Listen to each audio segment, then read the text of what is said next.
The continuation in Part 2, the story deepens into the hidden struggles and fragile hopes of the people around Ada. Here, we begin to see how her quiet presence becomes a lifeline for children and adults whose pain is too heavy to name. These chapters are a testament to how love can take the simplest form: a note left on a desk, a scarf crocheted by tired hands, a gentle voice saying, "You matter." We meet Mira, the girl who only drew rain because it mirrored her sorrow. We follow Samuel, whose song died with his grandmother until Ada reminded him that grief doesn't have to steal everything. We stand with Amaya, longing for a mother's love she barely remembered, and Marcus, whose anger hid the bruises left by life's unfairness. In these moments, Ada becomes more than a caretaker of floors. She becomes the keeper of broken spirits, the guardian of second chances. Her compassion is not loud or glamorous. It doesn't arrive with fanfare. It arrives in silence, in the places no one wants to look. Part 2 shows us that the most extraordinary transformations often happen in forgotten hallways and dim corners, where a person's worth is affirmed by a single act of kindness. This part of the story is about seeing what others miss: the boy who thinks he's a failure, the girl who believes she's unlovable, the man who carries old regret like a chain around his neck. It is about realizing that even when life has stripped something bare, there is still something worth tending. In every page, Part 2 asks us to believe in the quiet miracles. That wounds can mend. That silence can be broken. That dignity can return to those who feel invisible. And above all, that there is no such thing as a nobody. The teacher who couldn't cry. Mrs. Fallon had always been composed. Her hair was always in a perfect bun. Her outfits were ironed, coordinated, and sensible. She taught 5th grade and had the kind of calm, measured voice that made students sit straighter without ever needing to raise it. Her classroom was lined with color-coded charts and laminated encouragements. You can do hard things. Mistakes mean you're learning. But that fall, something shifted. She began arriving late. The corner of her bun started slipping by noon. Her normally sharp eyes had a strange vacancy. She still taught her lessons, still graded every test, but her laughter stopped. Her cheer, once genuine, now sounded rehearsed. If anyone asked how she was, she replied with the same line. "I'm fine. Just tired." But Ada saw differently. She noticed the mug in the teacher's lounge left untouched. The stack of unmarked spelling tests growing taller. The quiet tremor in Mrs. Fallon's hands when she poured coffee. It wasn't the kind of tired sleep could fix. It was the weight of something unspeakable. One Thursday afternoon, when the halls had emptied and the sun was already leaning toward evening, Ada found Mrs. Fallon sitting in the corner of her classroom. The lights were off. Her head rested in her hands. Ada didn't say anything. She quietly set down her cleaning supplies and sat in the desk beside her, the one with a chipped corner that always rocked when a student leaned too far. Minutes passed. Finally, Mrs. Fallon whispered, "I lost her 3 months ago." Ada didn't ask who. She didn't need to. "My sister. Car accident." She was just driving home from work. Her voice cracked, thin as glass.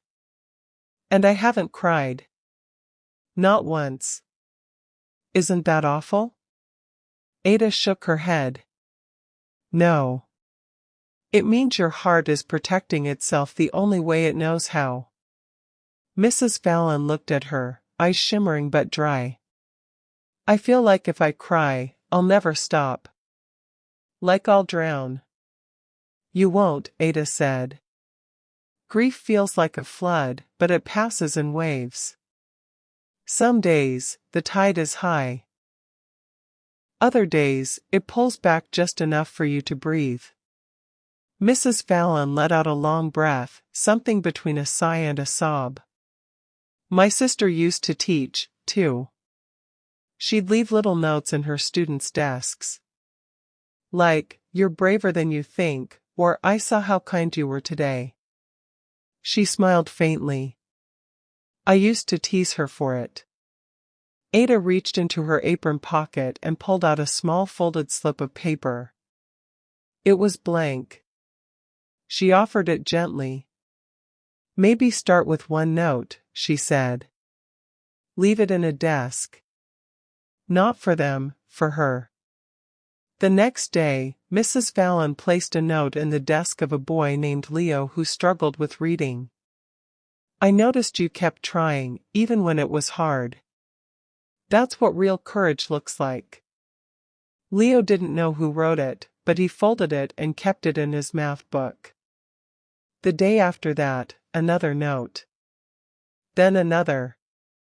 Each one, a tiny exhale of grief turned into love. And little by little, something shifted. Her smile softened. Her hands steadied. She still hadn't cried. But she had started healing. One morning, Ada found a note in her own supply closet, tucked between the cleaning rags and lemon-scented disinfectant. "You saw my storm before I did. Thank you for standing in the rain with me. F." Ada closed the door and stood there in silence, holding the paper to her chest. Then, without a sound, she cried. Not from sadness, but from the beauty of it, how love, when quiet and unconditional, could crack even the hardest walls. She added the note to her collection. Another piece in her gallery of the unseen. The birthday that never came. Kemi turned 11 on a Wednesday. No one noticed. She sat quietly at her desk, watching the clock tick past recess, lunch, and art class. Her classmates talked about weekend sleepovers and whose turn it was for dodgeball captain. There was no card. No cupcake. No whisper of celebration. She had told no one. It wasn't the first time her birthday had passed like this. Her mother worked 2 jobs and had little energy left for balloons and cake. Her father was somewhere across the ocean, reachable only in stories or silence. Kemi had grown used to lighting imaginary candles and making wishes she never expected to come true. Still, hope lingered like a stubborn flicker. That morning, she had worn her best clothes, a yellow dress with tiny embroidered flowers. She tied her braids with gold ribbon and packed her favorite book in her bag, just in case someone wanted to read with her. But by the end of the day, the ribbons had wilted and the hope had shrunk into something too small to name. It was Ada who noticed. She was sweeping near the lockers when Kemi walked by, slower than usual, her eyes downcast. Something about the way the girl held her book, like a shield, caught Ada's attention. "Kemi," she called softly. The girl turned, surprised. "Yes, Miss Ada?" Ada knelt down, eye level. "What's your favorite kind of cake?" Kemi blinked. I don't know." "Well, if you did know," Ada smiled, "what would it be?" Kemi hesitated. "Red velvet. With cream cheese icing." Ada nodded. "Good choice." And that was it. The next morning, Kemi opened her locker and gasped. Inside was a small box, wrapped in brown paper and tied with a shoelace bow. Beside it, a card that read, "Some days the world forgets. But not today. Happy birthday, sweet girl. A friend." Kemi looked around. No one was watching. She opened the box slowly. Inside was a red velvet cupcake, carefully packed, and a tiny sparkler candle taped to the lid. No one else saw her tears, but Ada, watching from down the hallway, felt them like a breeze in her chest. At lunch, Kemi didn't eat with her usual silence. She laughed when someone made a joke about spaghetti noses. She offered her apple slices to a shy boy at her table. And when the last bell rang, she slipped quietly into the janitor's closet where Ada was wiping down a counter. Kemi didn't say anything at first. She just held up the empty cupcake box and smiled. Ada smiled back. Good? The best, Kemi whispered. She paused. I didn't tell anyone it was my birthday. I know, Ada said. But sometimes the heart speaks louder than the mouth. Kemi looked down. How did you know? I saw it in your eyes, Ada replied. They were waiting for something. And just like that, a wound began to close. The next day, Kemi wore the yellow dress again, but this time, with pride. She added a bright red ribbon to her braid. She walked taller. A little surer. A little more seen. Weeks later, Ada found a note tucked into her mop bucket. Thank you for remembering what I was too afraid to share. That was the best birthday I ever had. Ada added it to her growing collection. She didn't need an award, a paycheck raise, or a plaque. These notes, these moments, they were her salary. She once told someone, some people collect stamps or coins. I collect quiet miracles. And Kemi's smile, on the day after her forgotten birthday, was one of the brightest yet. The boy with no words. No one really knew why Daniel stopped speaking. Not his teachers. Not the counselors. Not even his foster parents, who received him quietly one Tuesday in the middle of winter with a garbage bag full of clothes and no history. At first, they thought he was just shy. Then the weeks passed. Then months. And still, no words. Not one. He scribbled answers in notebooks. He nodded when asked if he understood. But he never made a sound. The other students grew used to it. Teachers accommodated. The world adjusted around his silence like people walking carefully around a sleeping lion. But Ada didn't walk around it. She leaned in. She started by greeting him every day. Just his name, softly spoken, as she swept the hallway or emptied the trash bins. Good morning, Daniel. He never responded. Never even looked up. Still, she continued. Every day. Rain or shine. Sweater or short sleeves. Good morning, Daniel. As if her voice alone could coax life from whatever dark corner he had buried it in. One Friday afternoon, she left something in his desk. It wasn't big. Just a folded piece of paper. On it, she had drawn a small bird, wings stretched, beak open, singing to the sky.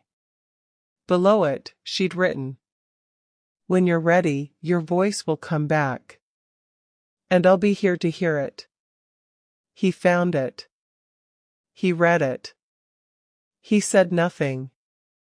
But the next morning, when Ada greeted him again, he paused just slightly at the sound of his name. That pause, so tiny no one else would have noticed, was enough for Ada to know he'd hurt her. Not just that day. Every day. Later that week, she slipped another paper into his desk. This time, a picture of two hands planting seeds. Underneath. Even silent seeds grow into strong trees. And then another, a week later, a moon wrapped in clouds. Even behind silence, light waits patiently. Daniel started drawing back. Nothing elaborate. Just little sketches in the margins of his math homework. A cat with enormous eyes. A pair of sneakers with wings. A balloon tied to a school bus. But each one said something no sentence ever could. One day, Ada left a note. Want to start a story together? You draw. All right.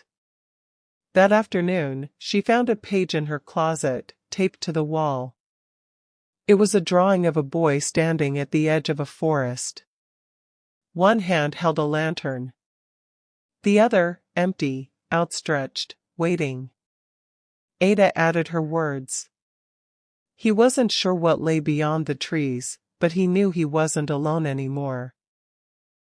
Every week, a new page appeared. And every week, Ada added to the story. They never spoke about it. They didn't need to. Their story was building a bridge where silence once lived. Then, one rainy morning, Ada passed him in the hallway. As usual, she smiled and said, "Good morning, Daniel." But this time, he looked up. Just for a moment. And whispered, "Good morning, Miss Ada." Her broom froze mid-sweep. She didn't gasp. She didn't cry. She just looked at him, her eyes kind and shining, and said, "There you are." It was only 3 words. But to Ada, they echoed louder than any choir. The teachers noticed at first how he began to hum when he worked. Then how he laughed, quietly, at something someone read aloud. Eventually, he started answering questions. Not always. Not loudly. But enough to make the silence loosen its grip. Later that spring, the story they'd built together, Daniel's drawings, Ada's words, was displayed on the school hallway wall under a banner. The Lantern and the Listener. Students stopped to read it. Teachers praised it. But only Daniel and Ada knew its real meaning. It was the story of a boy who had once disappeared into silence. And a woman who waited patiently, wordlessly, until he could find his way back. The nap under the stairs. The janitor's closet wasn't the only secret space Ada knew about. There was also a hollow nook under the back staircase, where broken furniture was once stored and now only dust and old memories lived.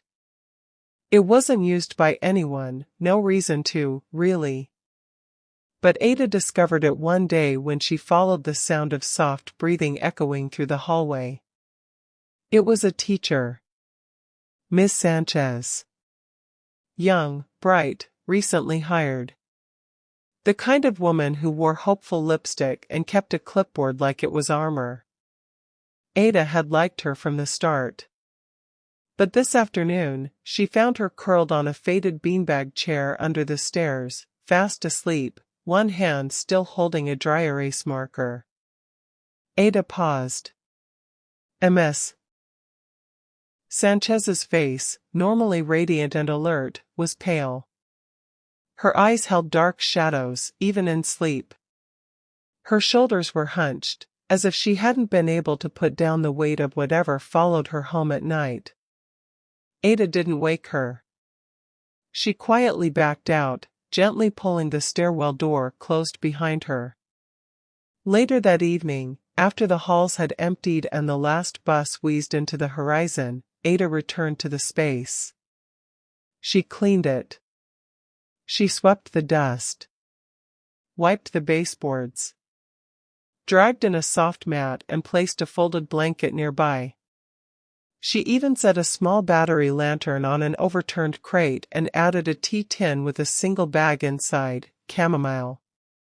Then, tucked beneath the mat, she left a note. For when the world asks too much and you need a place to ask for nothing. The next afternoon, the mat was wrinkled. The tea gone. The blanket slightly disheveled. Ada said nothing. The day after, Miss Sanchez passed her in the hallway and whispered, "Thank you." That's all. No explanation. No apology. Just a thank you thick with meaning. Weeks passed. And more than once, Ada found evidence that the space had been used again. Sometimes the tea was missing. Sometimes the blanket refolded in a way that said, "Someone needed comfort here." She didn't mind. She refilled the tea. Added a granola bar. Left tissues and a handwritten note. You are not weak for needing rest. You are wise enough to know when to stop. What Ada didn't know, what she would only find out later, was that Miss Sanchez had been caring for her mother at home. Alzheimer's.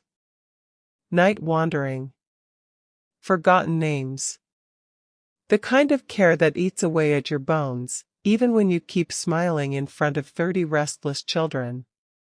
The nap under the stairs had become her salvation.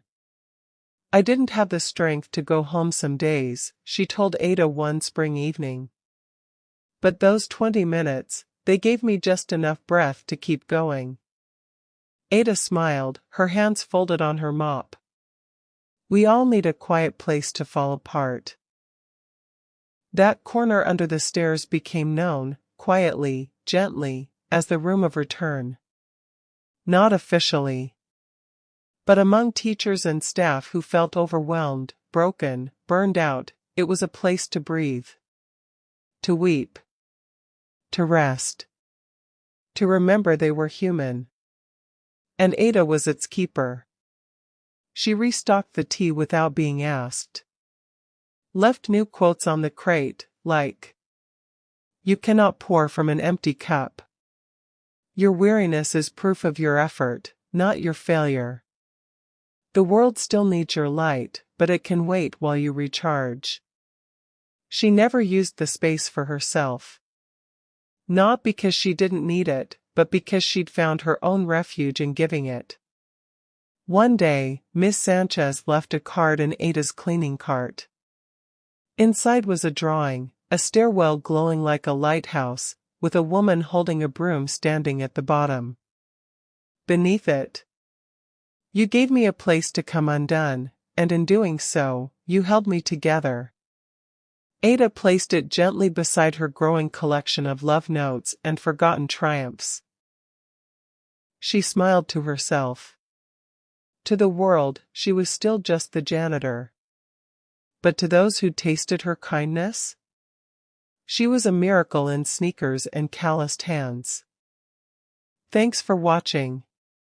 If this story touched your heart, there's more to come. The miracle of the ordinary continues in the next part, and you won't want to miss it.